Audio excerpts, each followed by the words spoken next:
135. Reliazewitz capítulo 925 Autor, Ermo. Esse capítulo veio de centralnovel.com. Não se esqueça de conferir o site. Roland mencionou vários problemas que precisavam ser resolvidos.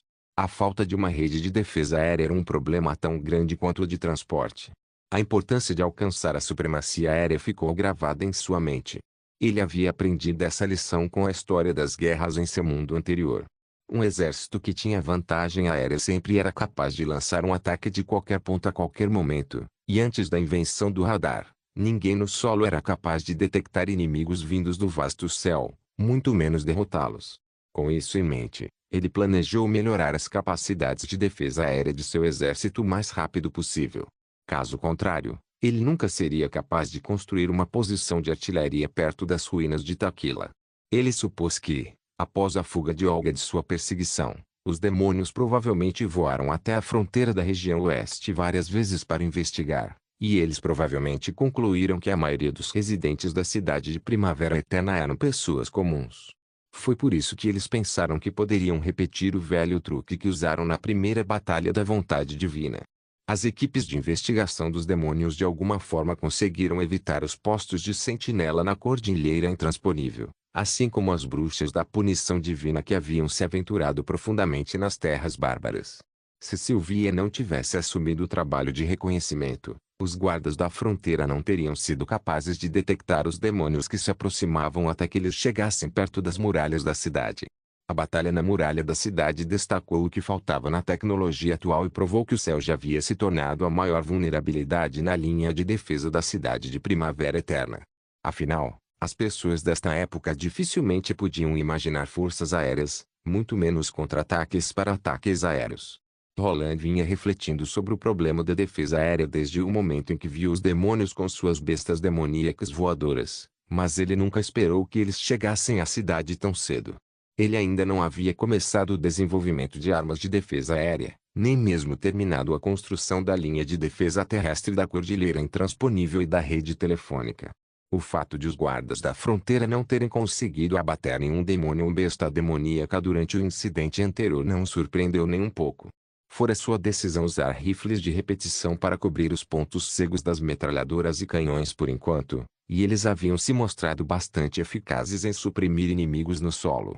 No entanto, devido à baixa pressão no cano, um rifle de repetição tinha um alcance relativamente curto e uma precisão baixa, o que se tornou um defeito muito sério contra inimigos aéreos. Além disso, sua taxa de acerto era baixa e seu poder de fogo era limitado, já que cada um de seus cartuchos só podia conter 5 balas. Por último, mas não menos importante, ele não tinha um tripé adequado ou ferramenta de mira para alvos no céu. Com esses defeitos, dificilmente poderia servir como uma arma antiaérea ideal. Ele sentiu que seria melhor começar a substituir todos os rifles de repetição por rifles de ferrolho. Isso já fazia parte de seu plano, mas Ana não era capaz de produzir em massa todas as peças necessárias para a produção em larga escala dos rifles de ferrolho. Dado isso, ele só havia equipado a equipe de atiradores de elite com rifles de ferrolho por enquanto. Felizmente, os trabalhadores começaram a se familiarizar com a operação da nova máquina-ferramenta que foi colocada em uso recentemente, e eles já eram capazes de montar rifles por conta própria. Uma vez que pudessem melhorar sua eficiência de trabalho e garantir a qualidade dos produtos, a produção de rifles de ferrolho aumentaria substancialmente. Embora os rifles de ferrolho pudessem disparar mais longe e com mais precisão do que os rifles de repetição, eles dificilmente poderiam servir como armas antiaéreas. Sua taxa de disparo era ainda menor do que a dos rifles de repetição, e sua munição traçante, que tinha uma estrutura complexa, não era fácil de fabricar, especialmente quando a linha de produção de munição já estava trabalhando em sua capacidade máxima. Mesmo que ele começasse a se concentrar em resolver os problemas-chave para a produção em massa de rifles de ferrolho agora, ele precisaria de vários meses para alcançar esse objetivo. Quando ele conseguisse, os meses dos demônios já teriam terminado.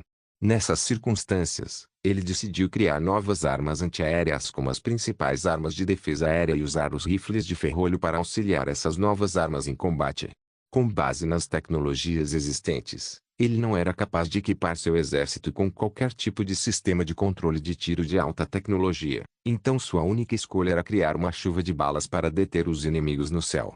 A maneira mais fácil de alcançar esse efeito era converter algumas das metralhadoras pesadas do tipo Mark Tipo 1 em metralhadoras antiaéreas, o que era uma solução testada e comprovada na história do mundo moderno e não aumentaria o fardo nos setores de manufatura e logística. Uma metralhadora pesada do tipo Mark Tipo 1 equipada com uma ferramenta de mira e um tripé ajustável seria capaz de abater inimigos que voassem baixo. De qualquer forma, suas metralhadoras pesadas do tipo Mark Tipo 1 eram fáceis de converter, pois ele já havia planejado o uso para defesa aérea com antecedência e as equipou com canos resfriados a ar em vez de um invólucro resfriado a água ao projetar essas metralhadoras. Uma metralhadora pesada era muito adequada para atingir alvos de longo alcance, enquanto também tinha uma taxa de acerto notavelmente alta em distâncias mais curtas. Ela disparava seus projéteis extremamente rápido e, portanto, tinha um poder de fogo avassalador. Com essas características, elas poderiam suprimir efetivamente os demônios frenéticos que lançavam lanças e montavam as bestas demoníacas voadoras. Se a muralha da cidade tivesse sido equipada com duas dessas metralhadoras do tipo Mark Tipo 1 convertidas antes do confronto anterior, o resultado teria sido muito diferente. Com esse plano em mente, após concluir a reunião, ele foi imediatamente para a academia de aritmética em vez de retornar ao seu escritório. Essa nova academia estava localizada ao sul do distrito do castelo, ao lado do laboratório de química. A maioria dos pesquisadores que trabalhavam na academia eram ex-membros da Associação de Astrologia. Sendo venerada como uma escola de sábios, ela recentemente atraía muitos cidadãos talentosos que haviam acabado de concluir o ensino primário. Ela recebia quase 20% mais candidaturas de emprego do que a oficina de alquimia ao lado. Roland especulou que as explosões e acidentes frequentes no laboratório também poderiam ter desencorajado os candidatos a emprego em potencial. O astrólogo da Estrela da Dispersão o recebeu no salão principal. Após se curvar ao rei, o astrólogo-chefe começou a elogiar a profundidade e a beleza da matemática. Vossa Majestade, por favor, me perdoe por ser insistente. Aquele livro que você me deu, Geometria Analítica, deve ser obra das divindades. Eu nunca imaginei que seria capaz de ver o mundo tão claramente com minha mente em vez de meus olhos. Mesmo que um dia eu fique com a visão enfraquecida pela idade e perca a capacidade de observar o céu estrelado, ainda seria capaz de descrever o mundo tão claramente quanto antes. Por exemplo, agora eu posso até descrever seus cabelos ondulados, suas roupas e até suas botas usando números e símbolos. Temendo que ele continuasse sem parar, Roland interrompeu. Você dominou todo o conhecimento no livro. Não posso dizer que dominei tudo, mas a maior parte sim. Estrela da Dispersão se acalmou e continuou. Nos últimos 6 meses, além das missões de cálculo que você nos deu, estamos trabalhando em um grande projeto. Registramos as coordenadas celestes das estrelas e nossos resultados de observação anteriores na linguagem matemática. Agora podemos ter certeza que a estrela da extinção, a lua sangrenta em suas palavras, sempre permanece no mesmo ponto no céu. Ela não se move. Roland já havia prestado muita atenção à lua sangrenta, cuja chegada supostamente anunciava o início da batalha da vontade divina. Agora que os demônios já haviam começado a agir, ele não tinha mais interesse na estrela. Eu vim para dar a vocês uma nova missão. É melhor que a concluam o mais rápido possível. Ele disse explicitamente. Não é um problema puramente matemático como as missões anteriores. Vocês precisam resolver um problema prático para o primeiro exército. Você quer dizer criar algo como a tabela de tiro dos canhões? É mais complicado do que isso. Roland balançou a cabeça e disse. Vocês precisam trabalhar com os artesãos para produzir uma ferramenta que possa prever o movimento de um alvo no céu. Vocês precisarão de 2 equações para descrever esse tipo de movimento. Uma descreve o deslocamento horizontal do alvo e a outra descreve o deslocamento vertical. Eu tenho uma ideia geral do design, mas vocês precisam determinar os parâmetros específicos através de medições e cálculos mais detalhados. O que Roland queria era uma ferramenta de mira para as novas metralhadoras antiaéreas que pudesse determinar a distância e a direção de um alvo no céu. Com esses parâmetros, um soldado poderia ajustar a arma para obter o ângulo de elevação e o ângulo de avanço adequados, e então crivar o inimigo voador de balas. Essa ferramenta de mira era um dispositivo mecânico operado manualmente, em vez de um equipamento eletrônico, então tudo o que o atirador precisaria para operar essa arma seria uma tabela de tiro precisa e algum conhecimento básico de matemática e geometria. Reliazwit capítulo 926. As metralhadoras antiaéreas foram apenas o primeiro passo para aprimorar as capacidades de defesa aérea da cidade de Primavera Eterna. A maneira mais eficaz de proteger o espaço aéreo da cidade ainda era construir uma força aérea funcional. Nos tempos em que a União governava o mundo humano, as bruxas guardavam os céus. Um pequeno número de bruxas dotadas de habilidade de voo, além de alguns extraordinários que usavam pedras do voo, realizavam essa tarefa de defesa aérea. Eles eram reconhecidos como os guerreiros mais fortes da União e, portanto, tinham um status mais elevado do que as outras bruxas de combate no exército abençoado. De acordo com Paza, ao longo da história da União, todos os três chefes haviam sido membros dessa tropa de defesa aérea. Quanto às pessoas comuns que não tinham o talento para usar poder mágico ou as pedras mágicas, a única solução era criar uma máquina que pudesse servir como suas asas. Quando isso acontecesse, elas seriam capazes de se libertar das restrições da gravidade e voar para o céu. Para dominar a batalha no ar, a cidade de Primavera Eterna precisava construir suas próprias forças aéreas. Para alcançar esse objetivo, Roland precisava criar aviões. Isso não era uma tarefa fácil, pois envolvia resolver muitos problemas técnicos ao mesmo tempo. Ele não era familiarizado com o design de aeronaves, e até a estrutura de um biplano da Primeira Guerra Mundial era complicado o suficiente para dar dor de cabeça. Ele conseguiu se safar com sistemas de transmissão de energia e freios simplificados para o protótipo inicial do trem. No entanto, as superfícies de controle de voo de um avião não podiam ser feitas de qualquer jeito e tinham uma tolerância muito menor para erros.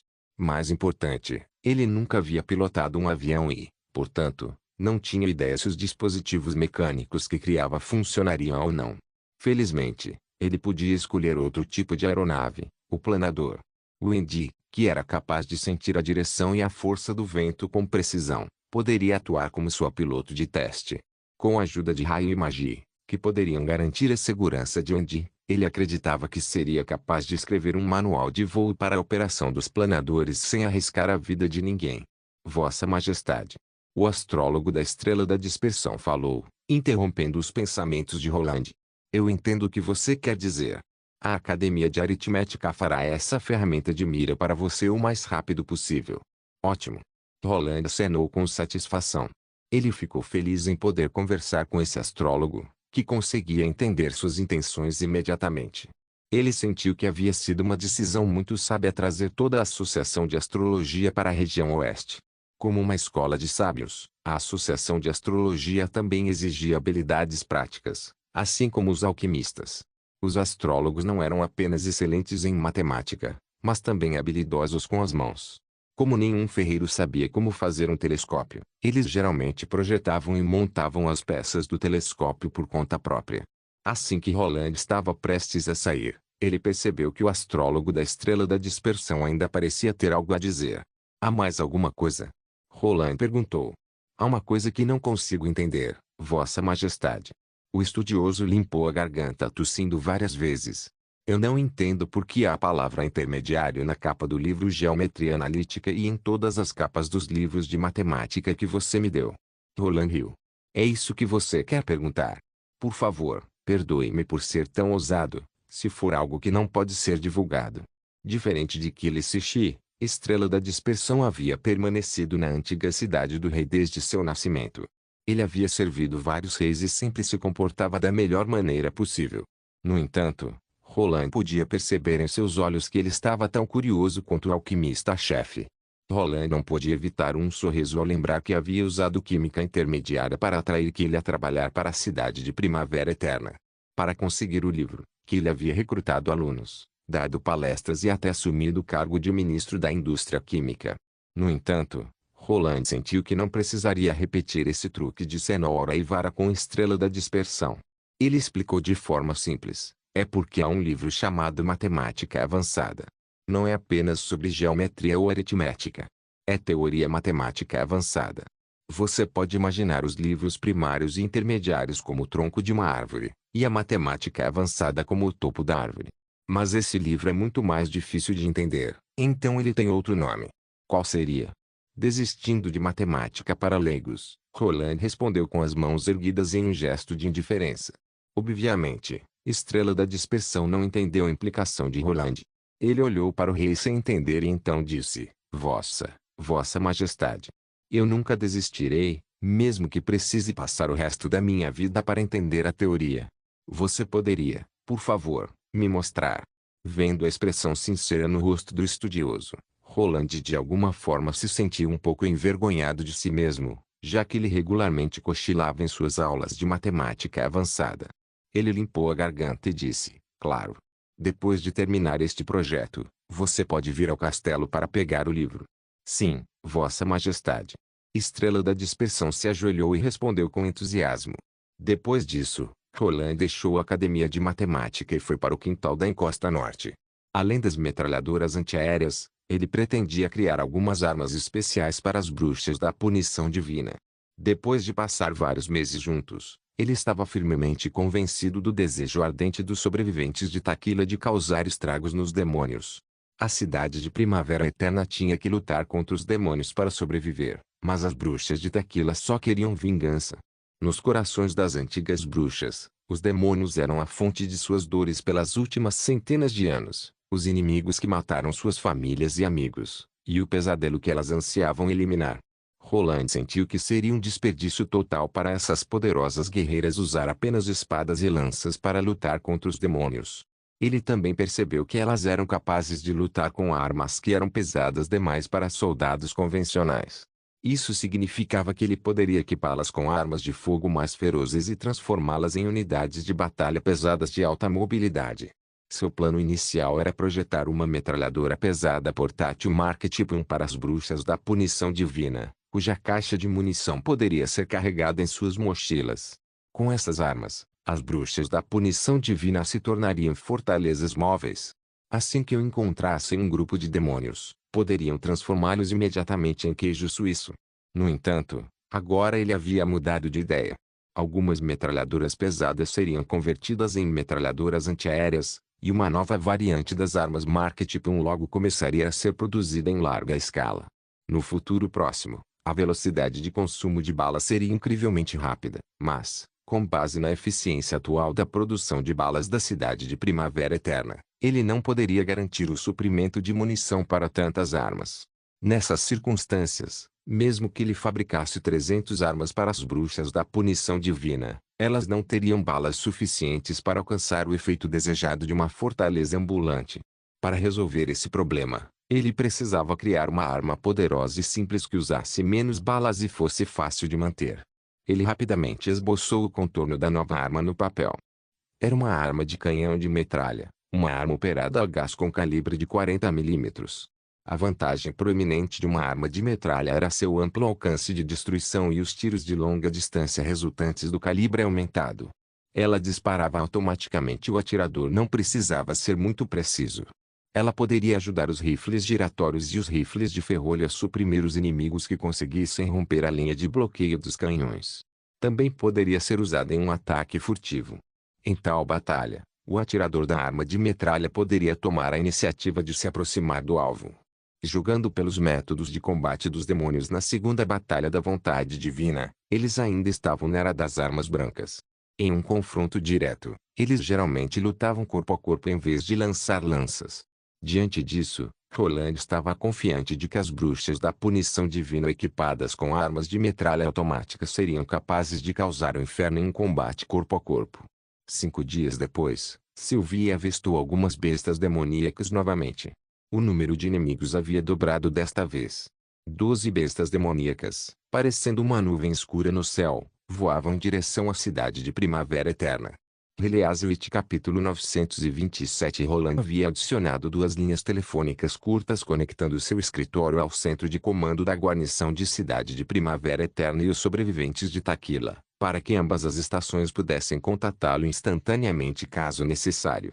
Portanto, o castelo, o acampamento do primeiro exército e a terceira área fronteiriça receberam a notícia quase ao mesmo tempo. Isso aconteceu cedo demais. Paz estava um pouco desconfiada. Com base em nossa experiência, deveríamos ter tido meio mês ou até um mês antes que os demônios lançassem seu segundo ataque, especialmente para uma cidade como Cidade de Primavera Eterna, já que eles não podem chegar em um dia. Por quê? Roland perguntou. Porque eles precisam de tempo para deixar o pânico se espalhar. Naquela época, não importa o quanto o Lorde da cidade tente acalmar seus súditos, será em vão. O segundo ataque esmagaria a confiança do povo e extinguiria qualquer esperança restante. É por isso que eles normalmente esperavam algum tempo antes de começar o segundo ataque. Paz explicou. Os demônios parecem um pouco apressados desta vez. Entendo. Roland acenou com a cabeça. Paz estava certa.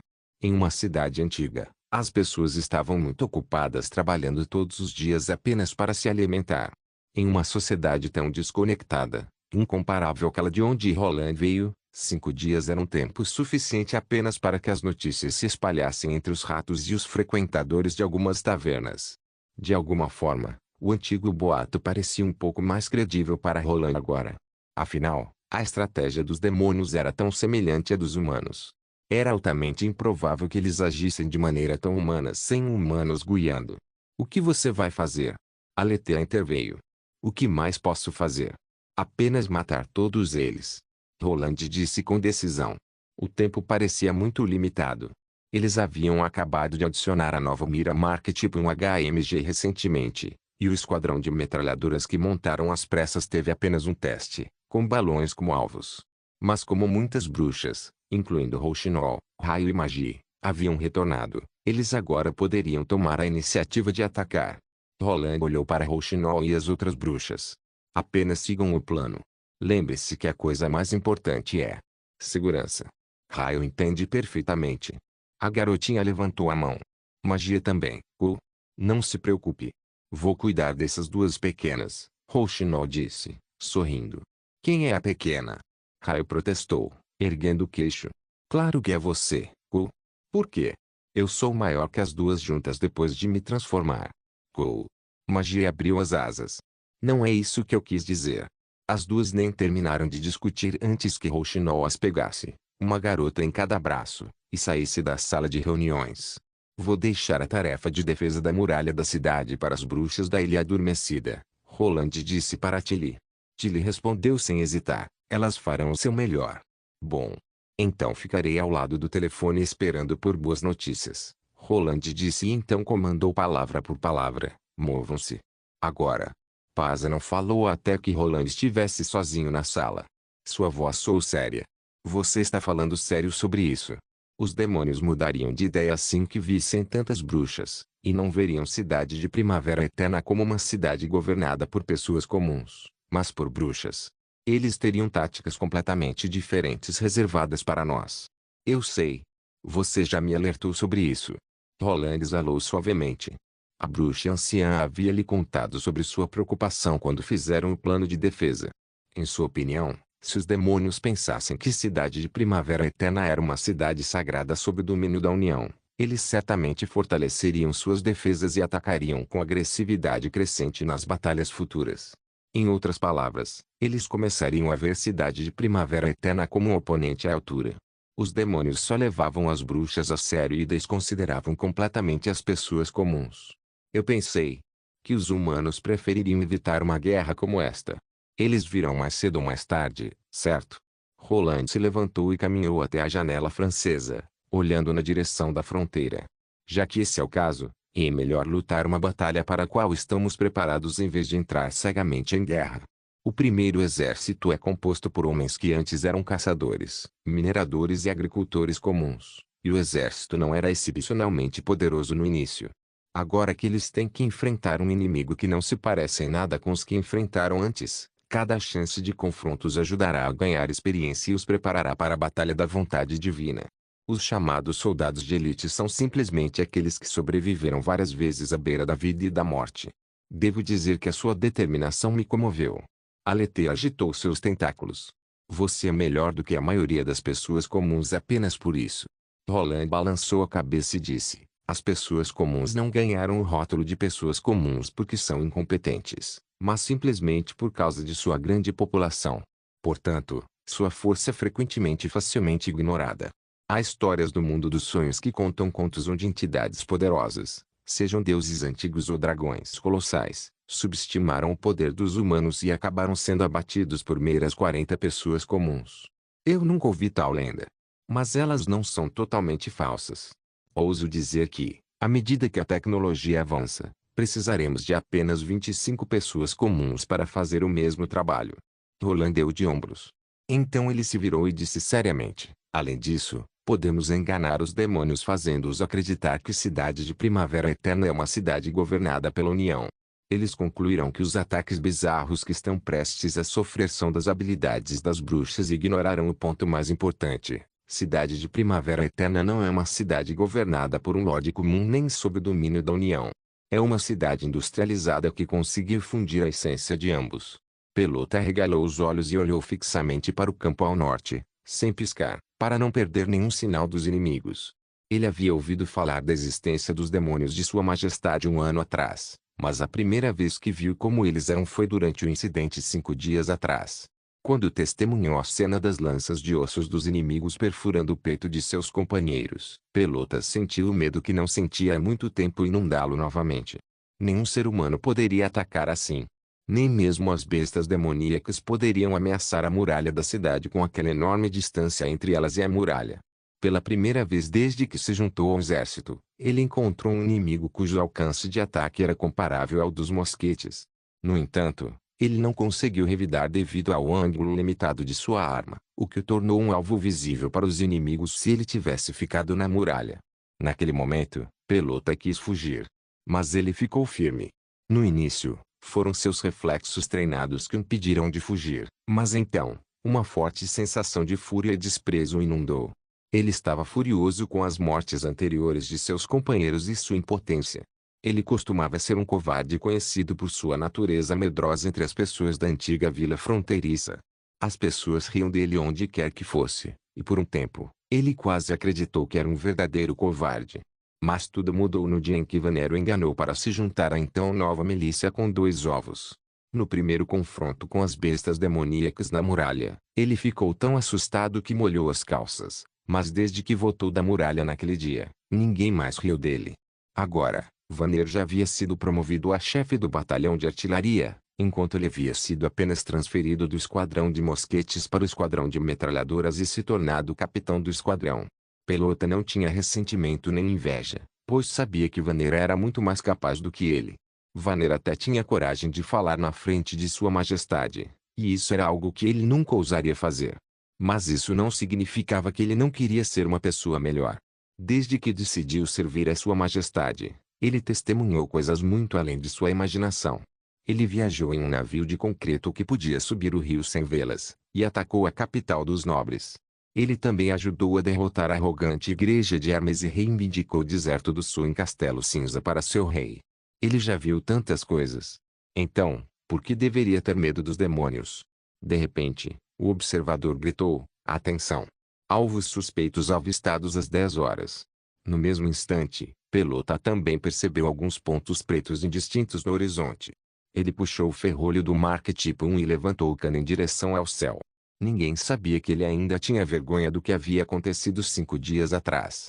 Apenas o sangue dos inimigos poderia ajudá-lo a apagar essa memória vergonhosa. Release capítulo 928 Alvos confirmados. Os demônios estão vindo. Eles estão vindo nesta direção. Eles estão vindo de 2 direções. Demônios também avistados às 12 horas. Os observadores dos diferentes esquadrões se revezavam observando seus alvos através do telescópio, dando avisos continuamente. Pelota manteve os olhos grudados no segundo grupo de inimigos que apareceu na área de tiro que lhe foi designada. Os demônios em seu campo de visão eram minúsculos como folhas voando ao vento, e só quando a besta demoníaca batia as asas era possível distingui-los de pássaros comuns. Tendo memorizado os procedimentos de disparo, Pelota posicionou um dos demônios em sua mira e ajustou o indicador de direção da ferramenta de mira.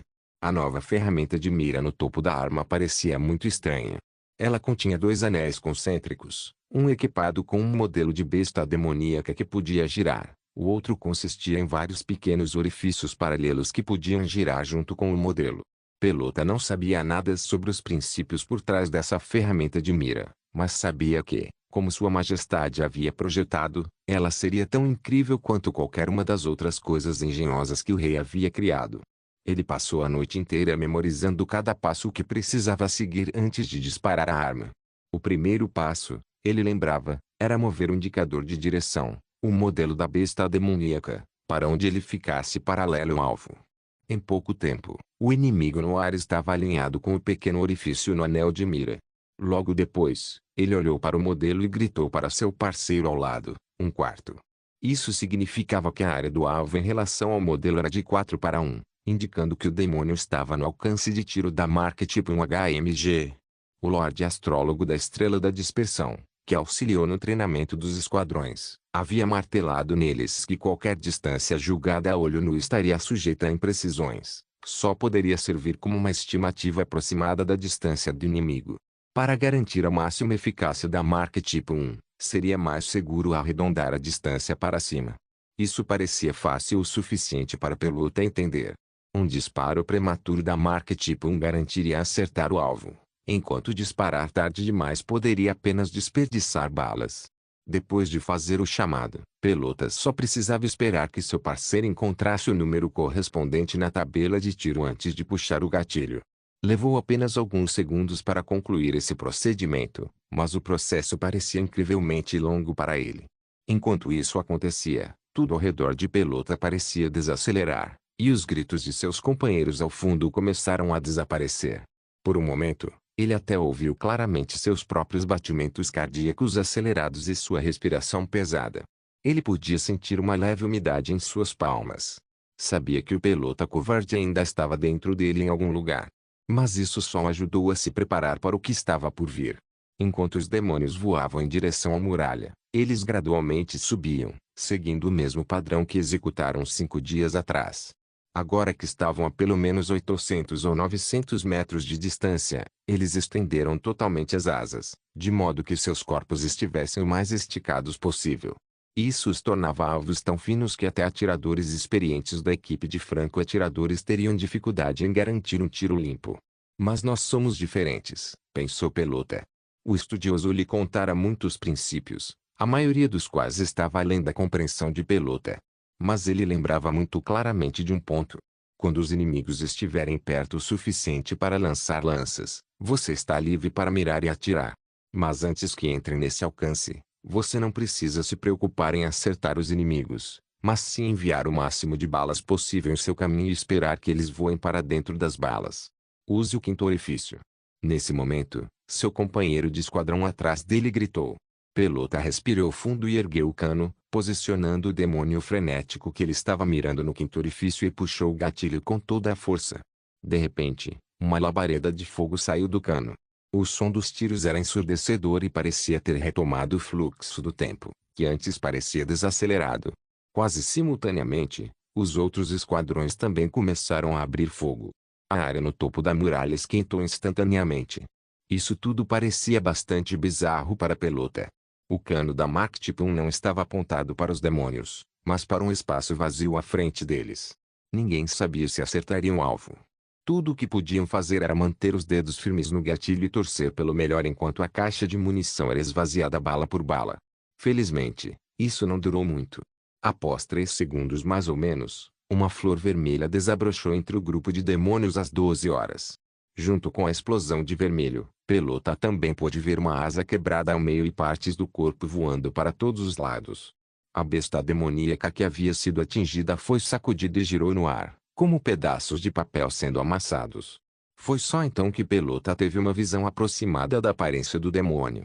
No entanto, entre os membros espalhados, ele não viu partes do corpo que se assemelhassem às dos demônios frenéticos. Essa besta demoníaca azarada devia ser uma das responsáveis por carregar os receptáculos de névoa vermelha. Posteriormente, 2 bestas demoníacas balançaram no ar e caíram como pedras. Pelota não conseguia dizer pelos movimentos se estavam desviando urgentemente das balas ou gravemente feridas. Mas elas não conseguiram recuperar a velocidade e caíram diretamente no campo.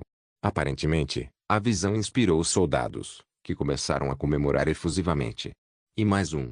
Parceiro, mandou bem. Esquadrão de Defesa Aérea, agora é com vocês. Vamos lá, matem essas coisas nojentas. Viva o Rei Roland! Os demônios pareceram sentir que algo estava errado. Eles começaram a se dispersar e acelerar, avançando em direção à muralha sem nenhum sinal de recuo.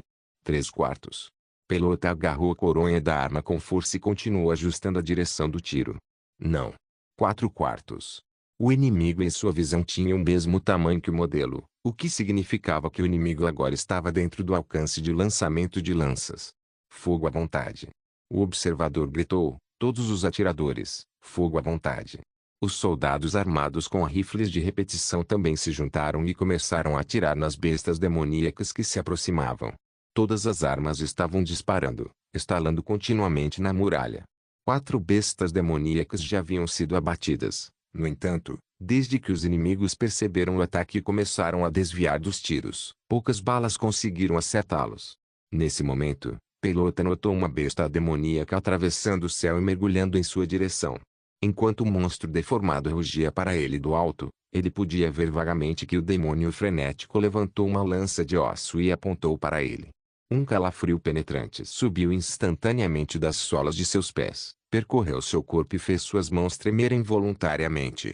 Agora que o demônio em sua visão era maior que o modelo, ele não precisava mais estimar a distância do demônio, pois essa distância era curta o suficiente para a bala disparada pela marca Tipo 1 manter uma trajetória perfeitamente reta no ar. Tudo o que ela precisava fazer agora era erguer o cano, mirar e continuar atirando até que o corpo do demônio estivesse crivado de balas. Mas aquela lança também perfuraria seu corpo sem piedade. Fugir ou morrer. A sensação familiar surgiu como uma sombra, e o Pelota covarde parecia ter agarrado suas mãos. Ah! No momento seguinte, Pelota gritou, saiam daqui. Eu não sou mais. No mesmo instante, o cano da arma cuspiu chamas da morte em direção ao demônio. As balas liberadas pela arma assobiaram em direção ao demônio, rasgaram seus músculos, esmagaram seus ossos e ricochetearam no corpo do demônio antes de sair pelo outro lado. O impacto foi tão intenso que seu corpo inchou um pouco enquanto suas entranhas eram reduzidas a pedaços. O demônio frenético lançou a lança de osso no momento em que as balas o atingiram. Pelota já havia previsto seu fim quando puxou o gatilho. Mas ele não soltou o dedo. Permaneceu firme, mesmo tremendo violentamente de medo. Uma covarde. Bang! Apenas 1 metro de distância à frente de Pelota, a lança de osso sombria se estilhaçou ao atingir uma barreira semi-transparente que apareceu do nada. A barreira apenas tremeu um pouco, mas permaneceu intacta. Pelota finalmente voltou a se percebeu que uma bruxa de cabelo curto e baixa estatura havia aparecido nas ameias e bloqueado a lança com seu poder incrível. O que você está gritando? Ela soltou um longo suspiro e lentamente retirou as mãos. Então, ela se virou e sorriu para ele. Claro que você não é. Eliaswit capítulo 929 Sylvie, que observava a batalha, finalmente pôde soltar um suspiro de alívio. O primeiro ataque dos demônios frenéticos desta vez não causou tanto dano em comparação com o ataque anterior. Com a ajuda das bruxas da Ilha Adormecida, as lanças foram bloqueadas ou estranhamente erraram os alvos. Apenas uma lança conseguiu atingir uma metralhadora pesada e destruí-la, espalhando estilhaços por todos os lados. A explosão forçou o esquadrão a cessar fogo temporariamente, mas nenhum dos soldados ficou gravemente ferido. Nana seria capaz de curar todos eles, desde que aguentassem até o final da batalha. Os demônios frenéticos precisavam deixar seus braços inchados se recuperarem antes de poderem atacar novamente, enquanto o primeiro exército podia continuar atirando. Quanto mais tempo os demônios ficavam em um só lugar, mais fáceis se tornavam como alvos para os atiradores do primeiro exército. Sylvie sabia então que a derrota dos inimigos era inevitável. Os demônios pareceram perceber isso também. Quando um chifre soou, as bestas demoníacas sobreviventes se apressaram em se virar e aceleraram em direção ao oeste. Comparado aos movimentos evasivos que as bestas demoníacas exibiram durante o ataque, a linha reta que fizeram no ar após virar as costas as transformou em alvos fáceis para os soldados. A chuva de balas conseguiu arrancar a asa de uma besta demoníaca que fugia. A besta então caiu na floresta das brumas com o corpo dobrado em um ângulo estranho. Agora, restavam apenas 5 bestas demoníacas voadoras, e apenas 3 carregavam os demônios frenéticos. Sylvia informou os últimos atacantes da cidade de Primavera Eterna, que estavam atualmente em uma emboscada, sobre essa informação através do sigilo de escuta. Eles seriam o último prego no caixão para esses demônios. Entendido, disse uma voz familiar do outro lado do sigilo. Estou cuidando disso. Aproveite o show de uma grande exploradora. Tenha cuidado. Antes que Sylvia pudesse terminar, os sons do vento cortando o ar já abafaram o resto de suas palavras. Isso era um sinal de queda do alto do céu e um presságio de morte para os inimigos. A última coisa que os demônios controlando as bestas demoníacas esperavam era que alguém os atacaria de cima. Eles se orgulhavam de sua habilidade natural de atacar pelo ar. No entanto, diante das bruxas acima das nuvens, as chances não estavam a seu favor desta vez. Raio acelerou tão rápido que os óculos de proteção começaram a rachar. 120 km/h. Isso era quase 2 vezes mais rápido que magia em sua forma de besta demoníaca. Se ela voasse mais rápido, o fluxo turbulento de ar provavelmente arrancaria seus óculos de proteção. O que ela precisava fazer agora não era diferente do que fez para explodir a cidade do rei. Ajustar a direção horizontal da bomba para que atingisse os demônios voadores. Mas a bomba que ela carregava desta vez era cinzas. Foi uma decisão experimental incluir uma extraordinária na batalha. Cinzas podia voar com a ajuda da pedra do voo, mas não podia lutar enquanto controlava a pedra. Seria um desperdício deixar uma guerreira tão poderosa no chão. Então eles finalmente chegaram a uma solução onde a garotinha carregaria cinzas para atacar os inimigos.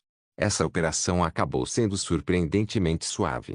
Cinzas podia continuar flutuando no ar por vontade própria, de modo que não seria um fardo para Raio. E ao mesmo tempo, o corpo da extraordinária era forte o suficiente para suportar o fluxo violento de ar devido ao voo em alta velocidade.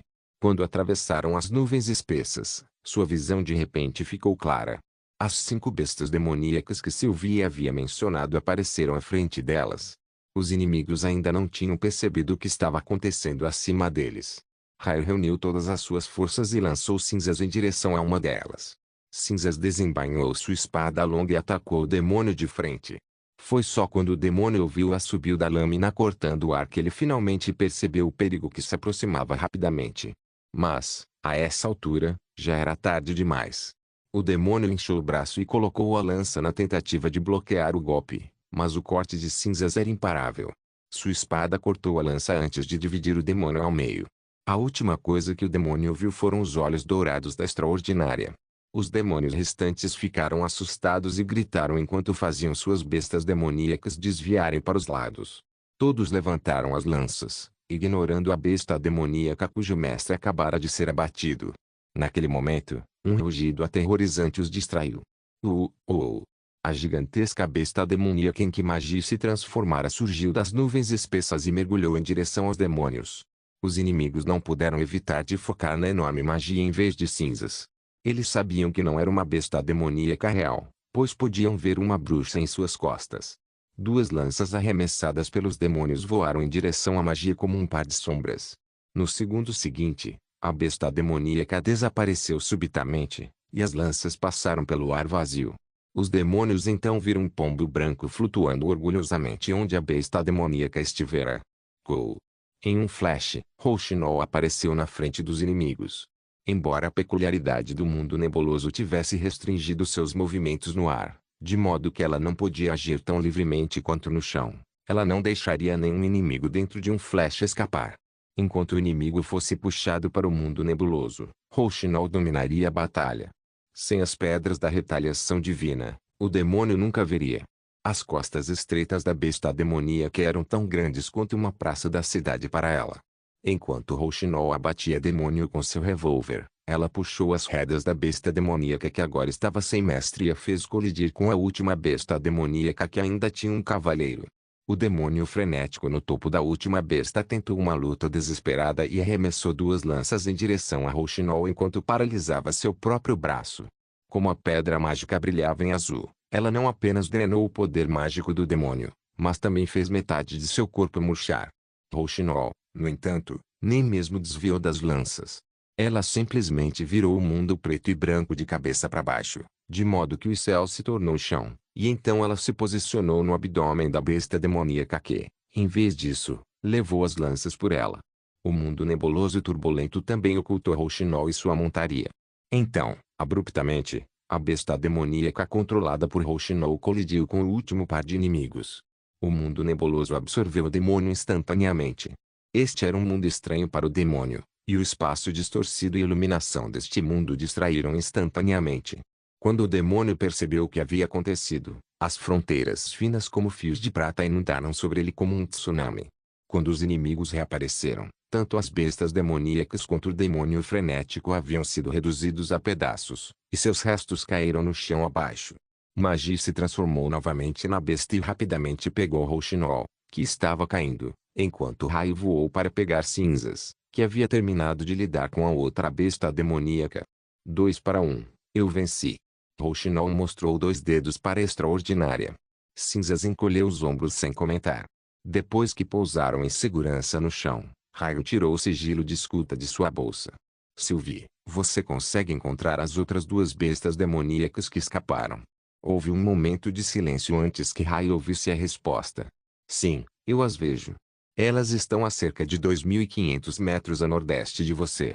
Ótimo, por favor, me guie até lá. Você quer ir sozinha? Não, Magia vai comigo.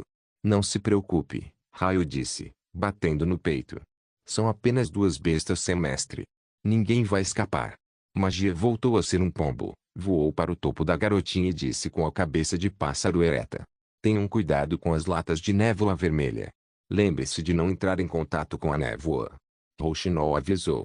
Retorne imediatamente se virem novos inimigos, Cinzas acrescentou. Entendido. Podem contar comigo. Raio levantou o polegar e decolou com magia, indo em direção ao local onde os inimigos estavam fugindo. Heleazwitch capítulo 930. Após esperar ao telefone por 1h30, Roland finalmente recebeu o relatório final da batalha. As bruxas responsáveis pela emboscada não deixaram nenhum demônio escapar e também apreenderam muitas latas contendo névoa vermelha. Além disso, eles adquiriram os cadáveres dos inimigos abatidos pelo Esquadrão de Defesa Aérea, e Ramos também capturou o último demônio frenético sobrevivente que estava vagando pela Floresta das Brumas. No geral, eles ganharam mais com essa batalha do que ele esperava. Primeiro, e mais importante, a vitória aumentou o moral do primeiro exército. A batalha fez com que percebessem que, embora os demônios não fossem um inimigo que pudesse ser derrotado facilmente como os cavaleiros ou as bestas demoníacas selvagens, eles pelo menos tinham o poder de revidar. Os demônios, sobre os quais todos tinham ouvido falar tanto, não eram sobrenaturais e temíveis como os personagens narrados nas histórias antigas.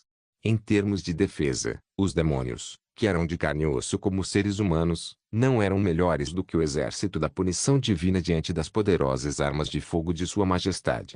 Segundo, o inimigo capturado tornaria a propaganda antidemônio na cidade de Primavera Eterna muito mais eficaz.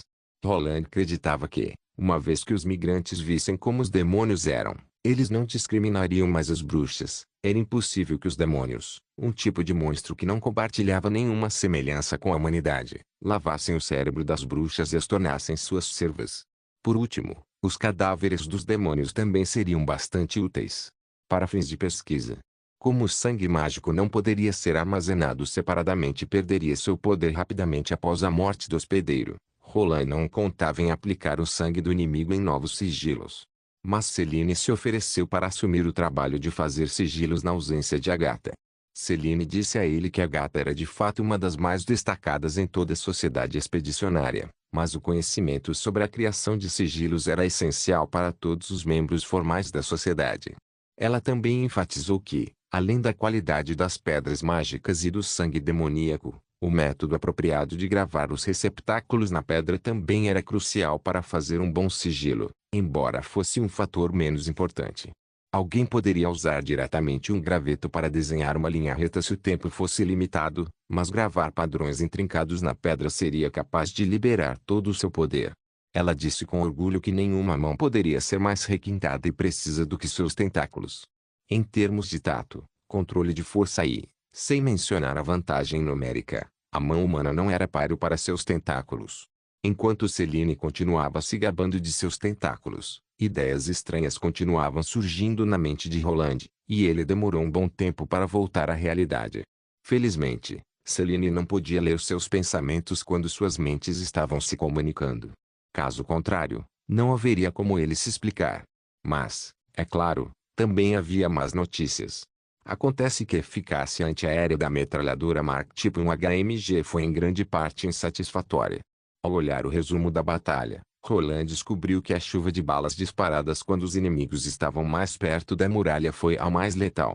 Os demônios, a princípio, não esperavam que seriam atacados, então voaram lentamente, agrupados em duas formações apertadas. Isso os tornou alvos perfeitos para as armas. No entanto, das 12 bestas demoníacas que vieram, apenas 4 foram abatidas pelas armas. Depois que os demônios mudaram de tática e começaram a se dispersar ou entrar no alcance efetivo para as lanças dos demônios frenéticos, nenhuma bala conseguiu derrubar nenhum deles. Felizmente, o alcance ideal de lançamento de lanças dos demônios era de cerca de 200 metros, uma distância curta o suficiente para que as balas da Mark Tipo 1 mantivessem uma trajetória reta. Depois que mais 3 bestas demoníacas foram atingidas, o resto dos demônios parou de lutar e recuou imediatamente. No entanto, se o alcance de ataque dos inimigos fosse maior, ou se eles escolhessem se aproximar das muralhas em uma formação mais espalhada, essa batalha teria sido muito mais difícil de vencer. Afinal, diante de inimigos que podiam manobrar livremente no ar, as desvantagens dos defensores imóveis no solo eram evidentes. Roland tentaria melhorar a Mark Tipo 1 depois disso, mas havia coisas limitadas que ele poderia fazer com o design. Ele poderia adicionar uma placa de aço protetor ao redor da arma ou converter as armas em pequenos fortes para proteger os artilheiros. Além disso, ele aumentaria a produção da Mark Tipo 1 para lidar com a guerra após a chegada da Lua Sangrenta. No entanto, Roland entendia que não havia como eliminar a ameaça das bestas demoníacas, a menos que a cidade de Primavera Eterna tivesse uma força aérea comparável. Mas ele decidiu deixar essa preocupação de lado por enquanto. Roland colocou a pena de lado e soltou um longo suspiro. Finalmente, ele venceu a batalha de defesa aérea. Não importa o quão insignificante fosse, a batalha seria considerada a primeira batalha na história humana vencida com a ajuda de armas de fogo. Ao pensar nisso, Roland mandou chamar Barão Monsenhor realize uma cerimônia de celebração na praça central esta noite. Faça tão boa e animada quanto as que temos no dia da vitória. Será parte da propaganda. Você entende? Sim, Sua Majestade, respondeu o barão com a mão no peito. 5 dias após a cerimônia, Dente de Cobra recebeu uma carta da prefeitura. Quem estava batendo? Garra de Tigre murmurou atrás dele. Não estamos de folga hoje. Não se preocupe. Não é o capataz. Volte a dormir. Dente de Cobra voltou para a mesa baixa e esticou o pescoço para olhar pela janela. O sol mal havia se posto, e ainda havia um leve traço de luz lá fora, como se um véu nebuloso cobrisse o céu. Dente de Cobra estava com sono quando foi acordado, mas agora estava completamente desperto. Vendo o selo vermelho da prefeitura no envelope, ele sabia vagamente o que havia dentro. Sua vida havia mudado significativamente no último ano e meio. Depois que se mudou para a vila fronteiriça, ele não precisava mais viver uma vida de rato. Em vez disso, ele, como a maioria das pessoas, começou a ganhar a vida por conta própria. Mas, ainda assim, ele não acreditava que tais coisas aconteceriam com ele até receber seu primeiro pagamento, pois ele conhecia muito bem os patrões que eram notórios por explorar seus trabalhadores. Essas pessoas corruptas enganavam os trabalhadores para não receberem seus salários. Isso era especialmente verdade para um trabalhador como ele, que era um migrante. No entanto, ao contrário, ele recebia um salário integral todos os meses. Então, agora ele não conseguia nem imaginar o quanto sua vida continuaria a melhorar nos dias que viriam. Com um salário de 12 peças de prata por mês, ele poderia economizar uma peça de ouro para a entrada da casa mais barata na área residencial da cidade de Primavera Eterna. E se ele pegasse um trabalho de meio período, poderia comprar a casa muito mais cedo. Agora que ele sabia quanto tempo levaria para alcançar seu objetivo, ele começou a esperar por isso. À medida que as promessas de Sua Majestade ao povo estavam sendo realizadas uma após a outra, Dente de Cobra começou a esperar por mais. Dente de Cobra abriu cuidadosamente a carta e derramou todo o conteúdo sobre a mesa. Havia 3 pedaços de papel de diferentes tamanhos e cores. O primeiro pedaço era o mais grosso e do tamanho de uma mão, com apenas algumas palavras, mas isso fez seu coração acelerar. Sem dúvida, era um cartão de identidade de um cidadão formal da cidade de Primavera Eterna. Diferente do cartão temporário, este cartão era envolto por uma película transparente e dura que dava uma sensação suave ao toque. Nele estavam escritos não apenas seu nome e a data de nascimento, mas também um retrato vívido dele.